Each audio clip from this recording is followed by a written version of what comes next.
Minister Anastasia. I wish y'all understood how much that gives me the creeps when people sing in the microphones.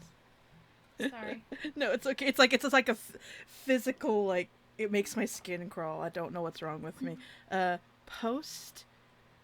Like, I'm not trying to be mean. It's just uncomfortable. There's something deeply wrong with me. Okay, post show talk. We're live. I'll tweet the link again. Let me go back to the Twitter.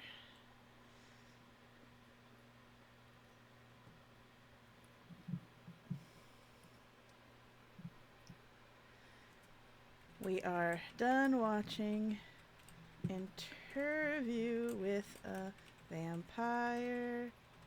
Time for the post show talking about it.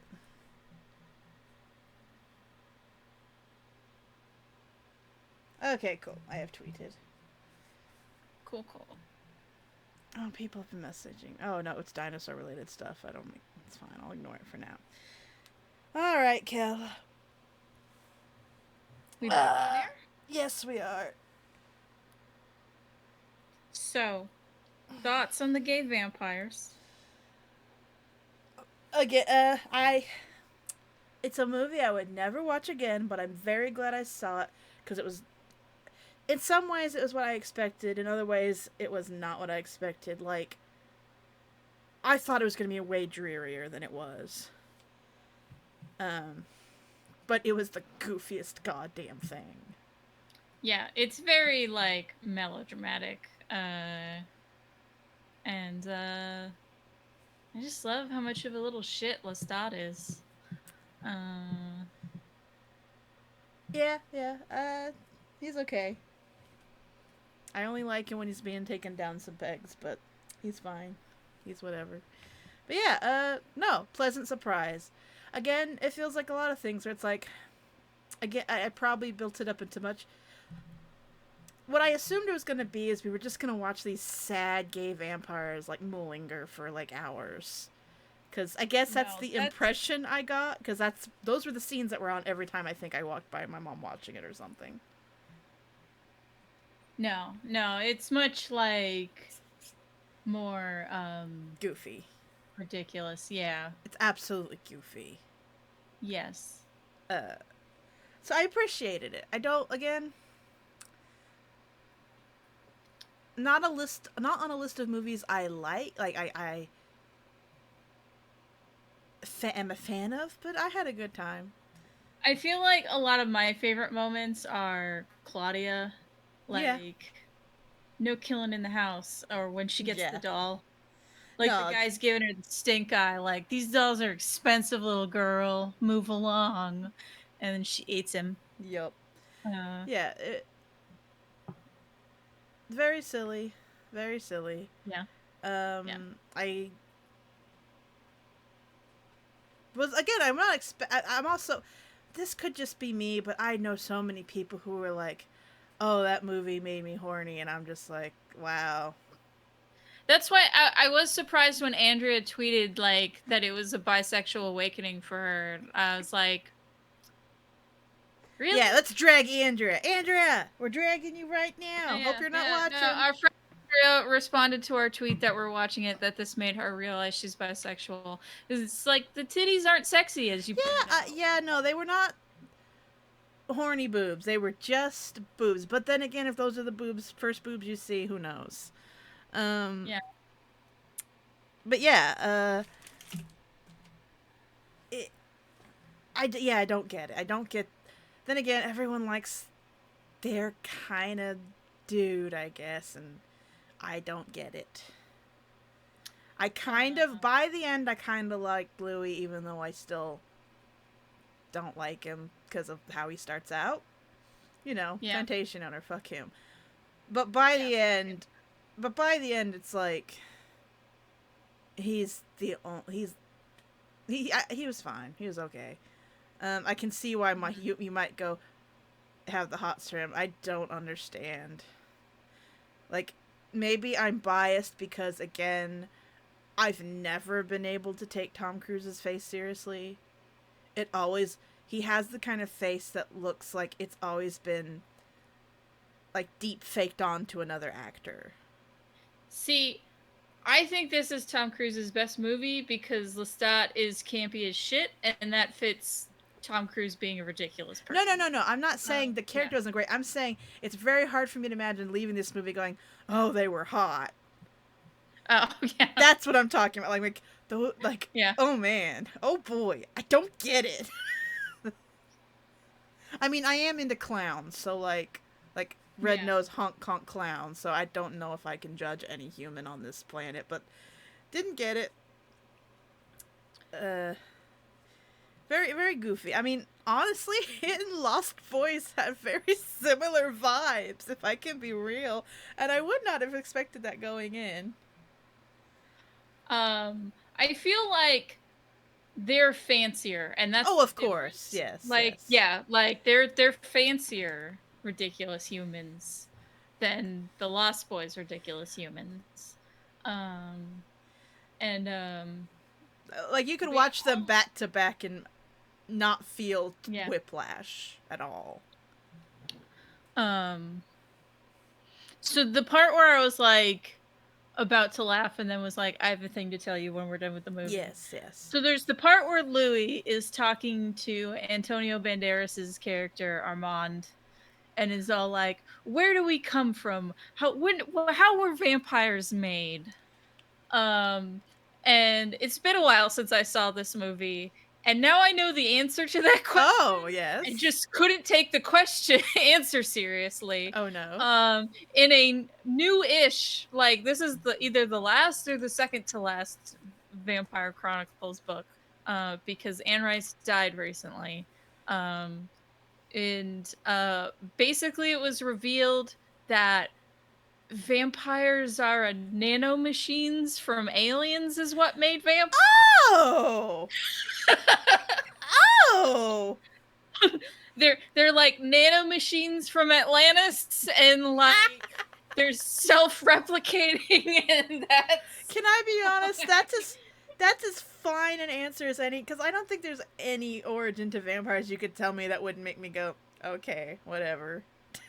Go with what you got, because nothing's gonna satisfy me. That is particular. So just like I'm just imagining Antonio Banderas going, well, Louis, you see, there are these things called nanomachines that are little computers. You don't know what computers are yet, but trust me, they're very advanced technology. From a place called Atlantis, apparently. Yeah. Wait, was Atlantis full of vampires? The lost city of Atlantis. Yes, I know. But was it full of vampires? It was full of aliens. Oh, okay. That used nanotechnology to heal themselves. And then when it interacted with humans, it made vampires. I see. Anyway, that has nothing to do with the movie, but it's just like a No, I can see why you. No, that's very funny. I would love to see someone do an edit of that scene. Yeah. Just play that out like you described. But yeah, my favorite parts are when Lestat's being an over-the-top dick. Just because like he's such an asshole. It's I thought it was fun. There were a few scenes that were fun. I think I have a much lower threshold for like just assholes.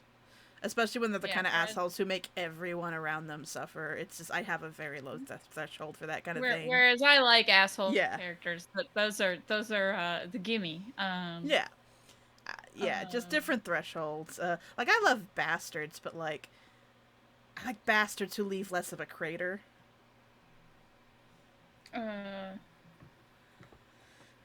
Like I did like I liked the really campy vampire they met in the street. Like he was an awful bastard, but I liked him. Yeah. But yeah, I liked the bits where like I say campy vampire, like they're all not all campy, Yeah, but where with he dances with when he dances with the corpse, that's yeah, that was fun. I like that. That was fun. That was very uh silly. And again, I'm the insufferable person who owns rats. This was just another movie where the rats are constantly squeaking, and it's like, God damn it! It's like, well, how are people gonna know they're rats if they don't make noise? It's like, because they don't make noise, really. um That's just one of I those think Kirsten things. Dunst does a good job Yeah, being the tiny little vampire girl. yeah, she did a good job. Yeah. Um Oh man, I, yes. I don't think I can tell my mom how goofy I thought that movie was. I don't think she'd appreciate it. Yeah. So I so have to take that all of the secret to my yeah. grave. So all the sequels are about Lestat for the Oh, most part. wonderful. It's like so Yay. the vampire Lestat starts with Lestat being Louis a whiny little bitch and he made stuff up and I'm awesome and great and Louis wrong and that scene where he totally owned me that didn't happen. I wasn't owned. And then I became a rock star. Oh, of course. Yes, yes, yes. Fair, fair. Oh my god. Okay. Uh, Like, I knew about yeah. the Queen of the Damned movie just because I was obsessed with Aaliyah as a kid, and, like, that was kind of like. It's not that I had never, like. It's not like I didn't know death happened, but that was my first. A celebrity I'm really into dies, you know? So, like, Hmm. that was, like, a soft spot for a while. And I, like, for some reason, it made me scared of that movie. Because when that movie came out, I would see posters for it, and it just depressed me and made me scared. I think it was just that weird association. I mean, you made the right decision by not seeing it. That Well, is not a good movie. right, but That but is here's the thing: I probably wasn't yeah, going to see it anyway. It's more of a. This is just more of yeah, a. I would see those posters, and I would just like, my brain would just peace out. It was just like a weird association. You know, when your brain does like association leaps between different subjects, and suddenly you're real sad, and you don't know why. yeah. But did you recognize who the interviewer was? No, I mean he looked He is, familiar. he's the dirtbag school shooter boyfriend in Heather's. Oh, I never would have remembered that. I forgot what that man looked like the moment that movie ended. It's like my brain was like, we can only prioritize so many faces. This guy's out. Bye. Yeah, get out of here. Oh, Britterby in the chat Uh, says they didn't know that was the same actor. So hey, yeah. Yes, it was. That is Christian Slater, who is now the voice of um the alcoholic dad on Inside Job. oh, So that I recognize more. um yeah, late in his career, he's really cornered the market on playing roles of like crazy conspiracy theory guys because he basically plays the same character in Mr. Robot, but a serious Oh, version of that character. what was the deal with the statues and the eyes? um I think they were just vampires peeping on them, pretending to be statues. Is that the implication? No, when he was turned. Okay, that's him just hallucinating. Oh, okay. Because the scenery came alive, and I guess like Oh, they okay. didn't know how to actually like do that. Like, how do we convey that the scene looks more alive? I guess their eyeballs will move now. Okay. And then they burnt all the sets down. Rip. Rip to those pieces. Yep. Well, that was an interesting movie. Oh, and again, I said it while we were watching, but I really, because I don't know, maybe it's just I have grown to temper my expectations or just assume people are exaggerating because they always are, especially like if you're like queer and into anime. Like it's like no, I temper my expectations. I know y'all are exaggerating because it's a funny meme.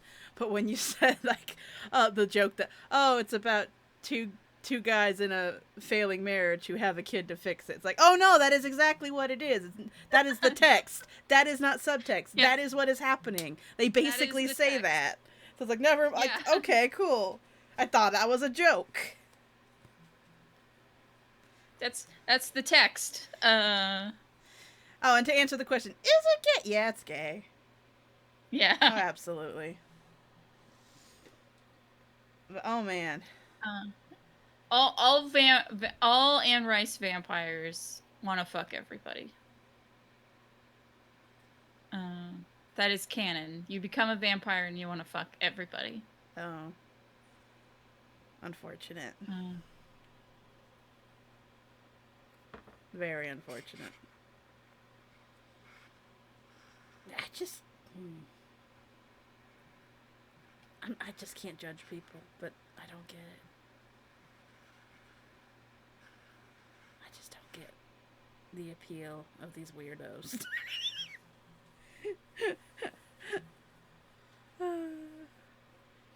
I mean, I guess that's it. I don't think I have more to say on it. It was just pretty interesting. Yeah. Antonio Banderas' character, Armand, is why I stopped reading the book series. Oh, yeah? Because there's a book from his point of view that starts with him talking about all the little boys in his basement, and I was then close the book, walk away, I'm out. Oh, boy. Oh, Christ. I mean, there's definitely, like, it's really hard for me to, like, give a shit about any of these characters. Yeah. They're all murderers. It's just, I don't know. Like, the only one I think I could give a shit about is Claudia, because it's like, but even she's, like, awful. And I'm not saying you can't be awful and be a character I care about. I just think these characters didn't do it for me in their awfulness. But it was still a fun ride. It was it was a nice little Ferris wheel to hop on for a bit. But yeah, I don't know if it's because of Interview with a Vampire starting that trend, but literally, like, so many American vampire shows with sympathetic vampires have a vampire who either owned slaves or fought for the Confederacy. And it's real weird. Because it's like all of them, almost. I feel like it's a Venn diagram of things that people like to romanticize, and they just don't think about it very hard. They just romanticize this imagery from the past, and they decide, I like these two things, I put them together. If I'm gonna do some romantic rendition of things that happened in the past, I have uncritically decided I enjoy this thing, so I'll combine them into this really aesthetic thing that I now really like. And it's like, some people can, like, separate that shit in their head. Some people can't. I'm one of the people who can't. It's just it's the fact that it's almost all of them. Yeah. Yeah. That is weird. And again, I did something I was unaware of because me not know about vampire media. Oh no, now me know about vampire media. Now you know. Oh man. But yeah, our relationship's in trouble. Let's have a baby. Yes. That will fix it. Very pointedly. Yep. I did appreciate the Louis showing up to, like, the vampire equivalent of just checking in on your ex, and, like, they stumble out of their apartment, like, beer cans kicked everywhere. But it's just, like, an old burnt down house full of dead rats. Yeah. Instead of beer cans. Yeah. I like that there's this weird, to me that's how the rats felt. It was like every time you see someone drinking a rat or holding a rat or discarding a rat, it's a beer can. Yep. It's just a vampire beer. No, it's Cheerwine. Cheerwine? It's like even trashier than beer. I see. I don't know what cheer wine is. I only know beer. Now I gotta Google what the fuck is cheer wine. It's a soft drink. It's not actually alcoholic. Oh, I'm sitting there like, oh god, what piece of culture am I missing out on now? Tappity tappity tappity. But now, well, I don't know what. Now I gotta look it up anyway. I want to know what it is. It's Cheer wine. What the fuck is cheer wine? Cheer wine, drink, cheer wine. What is it? It's a cherry flavored soft drink. from North Carolina. Yeah. It's like it's mostly in the South. I see. Then it doesn't fit my analogy at all. I'm sorry. I'm sorry I ruined the analogy. You should be. Well, I guess that's it. Yeah. What do we want to do next week? What is next week? I might not be able to do next week. No, I can. It'll be the 19th. I can do the 19th. Yeah, and then the week after that is wedding. We will both be in Minneapolis. Yeah. Yes, we will both be in Minneapolis. Well, what were the? Do you want to do Cabaret or Rocky Horror Picture Show? I don't know. I know. Isn't Cabaret really sad? It does end on a downer note. Okay. Let's ask the chat. Chat, Cabaret or Rocky Horror Picture Show? Which would be most interesting after having watched this one? They're both musicals, though, right?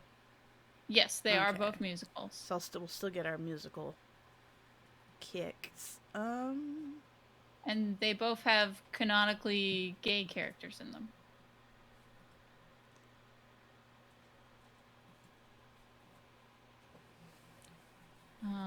It's Ritza saying Rocky Horror. Yes, yes.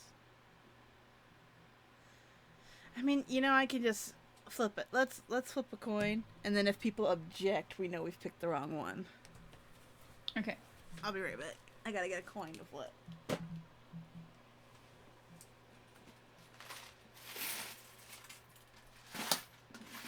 I dropped my coin. Actually, I'm gonna check to see if either is on Netflix. Oh yeah. So that's a good. What's easier to watch on streaming? True.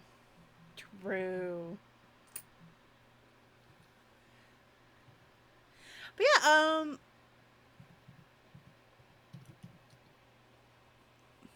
this definitely seems like a movie that definitely affected vampire media. So if you're into vampire media, I'm sure they've all felt the tendrils of this one.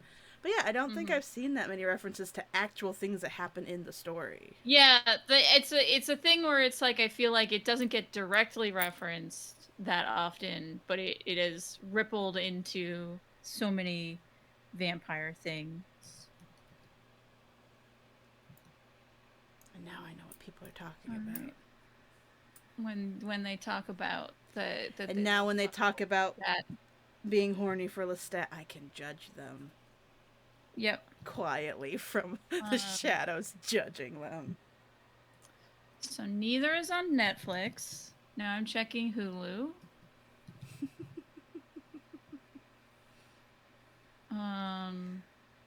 Neither is on. Rocky Horror is not on Hulu. Is Cabaret? Nope.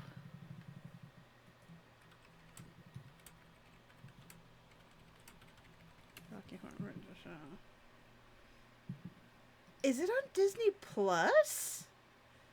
Sorry, I just looked up Watch Rocky Horror Picture Show online, and apparently it's on Disney Plus. I don't know why that would make sense, because I believe that since it's owned by Fox and Disney bought Fox, They own it now.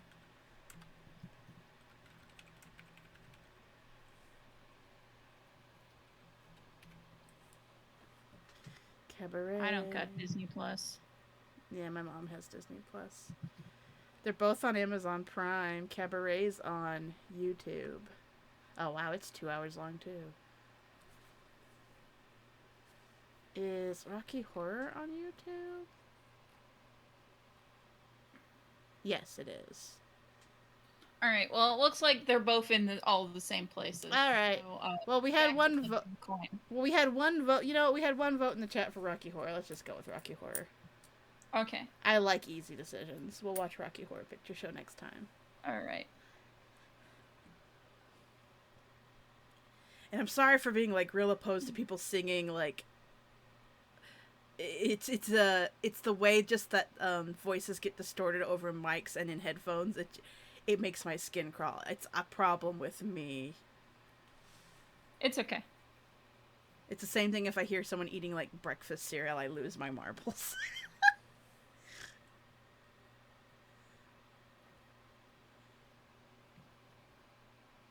All right, I guess that's it. Yeah. We're watching Rocky Horror Picture Show next time.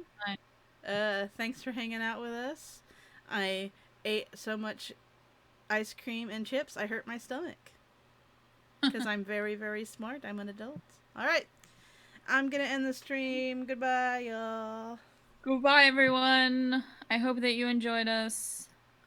I hope have a good one. Didn't.